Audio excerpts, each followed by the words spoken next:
ఈరోజు ప్రభుత్వం ఎంత చేసినా మీరు వాటిని సద్వినియోగం చేసుకోకపోతే మీరు తిరిగి పేద ప్రజలకు సేవను అందించలేరు. ఇది ఉద్యోగం కాదు డాక్టర్ ప్రొఫెషన్ అనేది. డాక్టర్ ప్రొఫెషన్ అనేది ఒక భావోద్వేగం. ప్రజలతో మీకు ఒక అనుబంధం, ఒక ఫ్యామిలీ కనెక్షన్ ఉంటేనే మీరు ఇవి చేయగలరు. లేకపోతే మీరు ఈ వృత్తిలో రాణించలేరు. మిగతా వృత్తిలో మీరు ట్రాన్సాక్షన్ రిలేషన్స్ పెట్టుకోవచ్చు, కానీ you cannot continue transaction relation in medical field. ఇది ఒక హ్యూమన్ టచ్తో చేయాల్సిన వృత్తి. ఇదేదో సాంకేతికంగా యథాలాపంగా మనం ఏమైనా చేస్తే అది వాళ్ళ ప్రాణాలకే ప్రమాదకరంగా మారుతుంది.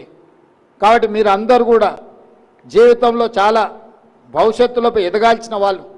ఇక్కడ మీ చదువులో మీ పునాదులు బలంగా పడితే మీరు భవిష్యత్తులో గొప్ప డాక్టర్లుగా రాణిస్తారు.